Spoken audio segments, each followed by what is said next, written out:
संशयखोर नवऱ्याने आपल्याच बायकोच्या प्रायव्हेट पार्टमध्ये रॉड टाकला आणि तिला मारून टाकलं.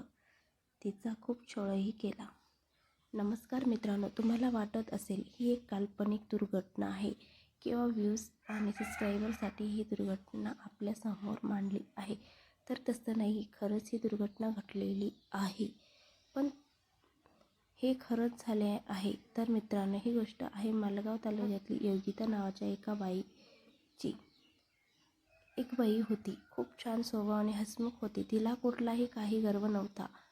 कुणाशीही हसून बोलायची, प्रेमाने वागायची, बोलायची. ती रोज सारखीच आपल्या शेतात कामाला जात होती. रस्त्याने खूप सारे चुलत दीर, शेजारी पाजारी भेटत होते. एक दिवस ती जात होती आणि चुलत दीरच्या गाडीवर शेतात गेली, कारण त्याचंही शेत तिथेच होतं, तिच्या शेजारी. तिला वाटलं पायी चालत जाऊन आपला वेळ वाया घालवण्यापेक्षा त्याच्याच गाडीवर जाऊन बसली. तिच्या मनात कुठलाही गैर नव्हता. दोघं एकच रस्त्याने जात होते म्हणून ती त्या गाडीवर बसली. फार दुर्दैवाने तिच्या नवऱ्याने पाहिलं. ती घरी आल्यावर तिच्यावर आरोप प्रत्यारोप केले. तो दारू पिऊन धूत होता, त्याने काहीही ऐकलं नाही. तिचे दोघं हात पलंगाला बांधले. तुला माझ्याने होत नाही, दुसरा पुरुष लागतो, असं म्हणत आपल्याच नवऱ्याने त्याच्या बायकोच्या प्रायव्हेट पार्टमध्ये रॉड टाकला. तिला नको त्या वेदना दिल्या. दारू पीत होता, तिला मारत होता, तिचा प्राण हरत होता आणि मारून टाकलं आणि एका विहिरीत जाऊन फेकून दिलं. आणि पुढे पोलीस स्टेशनला जाऊन रिपोर्ट दिला की माझी बायको 2 दिवसापासून घरी आलीच नाही. याच्यात आता आरोप कोणावर करायचा? बायको जेव्हा या वेदना सहन करत होती तेव्हा तिने हा व्हिडिओ आपल्या मोबाईलवर रेकॉर्ड केला. म्हणजेच सगळं स्पष्ट झालं. तो दारूचा पॅक घ्यायला बाहेर गेला. त्याच्यातच बायकोने वेदना सहन करत आपल्या मोबाईलवर व्हिडिओ शूट केला होता. मी त्याचं सगळं कारस्थान सांगितलं होतं.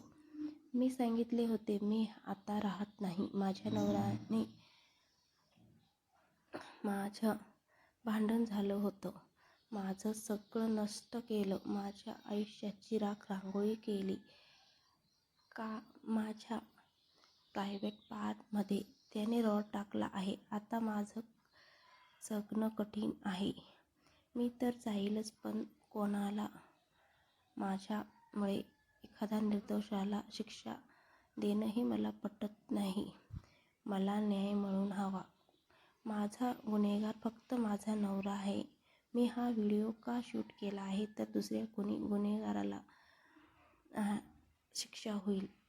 कोणी निर्दोष असेल त्यालाच हे सगळं सहन करावं लागेल. म्हणून मी हा व्हिडिओ बनवून दिला आहे, कारण कोणी निर्दोषालाही शिक्षा नको तर कुठला घाणेरडा आरोप होणार नाही. म्हणूनच मी हा व्हिडिओ बनवला आहे. मी निर्दोष होते, पण माझ्या निर्दयी माणसाने काहीही ऐकलं नाही आणि माझा शेवट केला.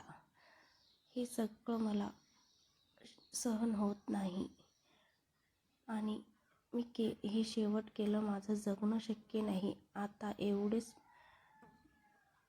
म्हणतात तिचा श्वास सोडला आणि डोळे बंद झाले.